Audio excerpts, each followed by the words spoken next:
بسم اللہ الرحمن الرحیم۔ میں علامہ طلب حسین کرمانی بستی یاسر آباد چک مغل تحصیل میرسی ضلع وہاڑی صوبہ پنجاب پاکستان سے عرض کرتا ہوں کہ میرے چینل کرمانی ٹی وی 3 اور کرمانی ٹی وی کو سبسکرائب، لائک، کمنٹ اور شیئر ضرور کریں۔ اب میں آپ کو اپنی تفسیر کرمانی جلد اول سورۃ بقرہ کی آیات مبارکہ کی تفسیر کرتے ہوئے تکبیر تحریمہ احادیث مبارکہ کے ثبوت میں عرض کروں گا۔ پہلے میں نے تکبیر تحریمہ قرآن مجید سے ثابت کی، اب میں احادیث پاک سے آپ کی خدمت میں عرض کرتا ہوں۔ تکبیر تحریمہ نماز میں پہلا فرض ہے۔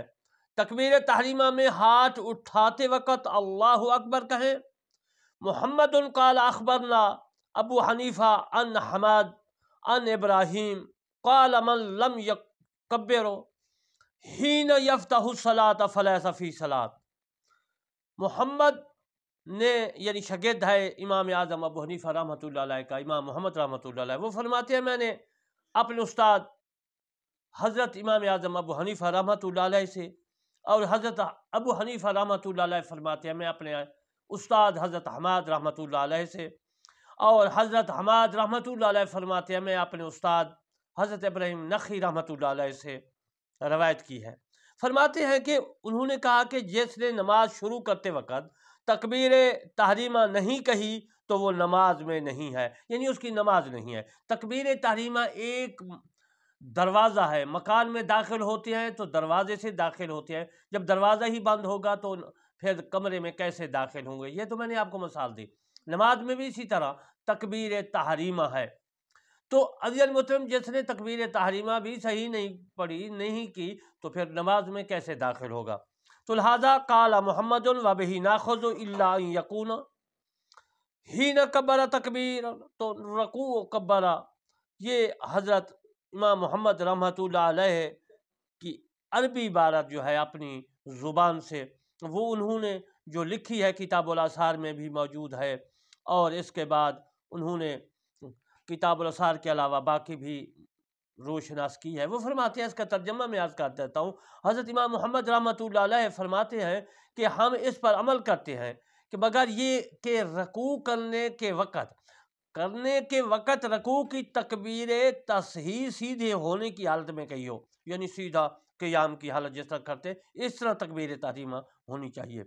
یہ نہیں کہ رکوع کی حالت میں ہونی چاہیے، اس طرح نہیں ہونی چاہیے، اچھا حالت میں کہی ہو اور اس سے نماز میں داخل ہونے کا ارادہ ہو تو یہ اس کے لیے کافی ہے۔ حضرت امام ابو حنیفہ رحمۃ اللہ علیہ کا بھی یہی قول ہے، فرماتے ہیں محمد قال اخبرنا ابو حنیفہ قال حدثنا عثمان بن عبداللہ بن، یہ کتاب الاثار میں جو ہے اثار ہے تو میں اس کا ترجمہ عرض کر دیتا ہوں۔ حضرت امام محمد رحمۃ اللہ علیہ فرماتے ہیں میں نے یہ جو ہے اثار حضرت امام اعظم ابو حنیفہ رحمۃ اللہ علیہ سے سنا، اور حضرت امام اعظم ابو حنیفہ رحمۃ اللہ علیہ فرماتے ہیں کہ میں نے حضرت عثمان بن عبداللہ بن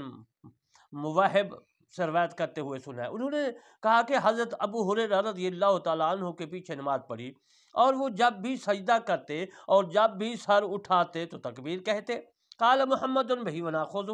وہو قول ابی حنیفہ، کتاب الاثار میں یہ عبارت موجود ہے جو میں آپ کی خدمت میں عرض کر رہا ہوں، اور میں اپنی تفسیر کرمانی جلد اول صفحہ نمبر 235 جلد اول سے جو ہے روشناس کر رہا ہوں۔ اس کا ترجمہ میں عرض کر دیتا ہوں۔ وہ فرماتے ہیں کہ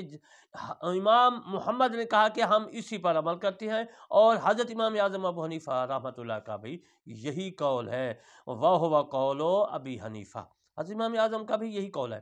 اخبرنا مالک اخبرنا نافع عن ابن عمران عمر بن خطاب کانا،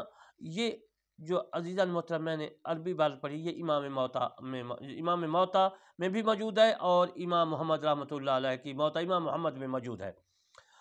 امام مالک نے ہمیں خبر دی کہ ہم سے روایت ہے کہ نافع رضی اللہ تعالیٰ عنہ نے عبداللہ بن عمر رضی اللہ تعالیٰ عنہ سے کہ حضرت عمر رضی اللہ تعالیٰ عنہ چند صحابہ کو صف سیدھی کرنے پر معمور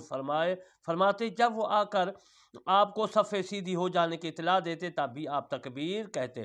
سمجھ گئے؟ تکبیر تحریمہ کے بارے میں یاد کر رہا ہوں کہ وہ فرماتے ہیں کہ اخبرنا مالک اخبرنا ابو سہیل ابن مالک و ابو نصر مولا عمر بن، اس کا ترجمہ میں یاد کر دیتا ہوں۔ یہ جو میں نے عبارت پڑھی ہے یہ موطا امام محمد رحمۃ اللہ علیہ کی ہے اور کافی ہے، اور میری تفسیر کرمانی میں موجود ہے۔ امام مالک نے ہمیں خبر دی کہ ہم سے روایت کیا ابو سہیل بن مالک نے، اور عمر بن عبداللہ کے آزاد کردہ غلام ابو نصر نے مالک بن ابی عامر انصاری سے حضرت عثمان بن عفان رضی اللہ تعالیٰ عنہ اپنے خطبہ میں کہتے تھے کہ جب اقامت کہی جائے تو صفیں برابر کر لو اور اپنے جو ہے شانہ کو شانہ سے ملاؤ کہ صفوں کو برابر کرنا، نماز کو پورا کرنا ہے۔ اب تکبیر نہیں کہتے جب تک آپ کے پاس وہ لوگ آ کر صفیں برابر ہونے کی اطلاع نہ دیتے تھے جو صفیں برابر کرنے پر مامور تھے، پھر آپ تکبیر کہتے۔ قال محمد، حضرت امام محمد رحمۃ اللہ علیہ نے موطا امام محمد میں لکھا ہے، وہ عربی عبارت میری جو ہے تفسیر میں موجود ہے، وہ قول ابی حنیفہ رحمہ اللہ تعالیٰ۔ امام محمد رحمۃ اللہ علیہ فرماتے ہیں کہ لوگوں کے لیے مناسب یہ ہے کہ جب مؤذن حی علی الصلاۃ حی علی الفلاح، جب مؤذن حی علی الفلاح کہے تو کھڑے ہو جائیں اور اپنی صفیں برابر کر لیں اور کاندھے سے کاندھا ملائیں۔ جب مؤذن پر کہے قد قامت الصلاۃ کہے تو امام تکبیر کہے، اور یہی امام ابو حنیفہ کا قول ہے، وہ قول ابی حنیفہ رحمۃ اللہ علیہ۔ عزیز محترم، یہ تو میں نے تکبیر تحریمہ کے بارے میں عرض کیا کہ تکبیر تحریمہ حدیث پاک سے، پہلے میں نے قرآن مجید سے ثبوت کیا، اب میں آپ کو جو ہے حدیث پاک سے ثبوت کیا۔ آخر میں آپ کی خدمت میں عرض کرتا ہوں کہ میرے چینل کرمانی ٹی وی 3 اور کرمانی ٹی وی جو ہے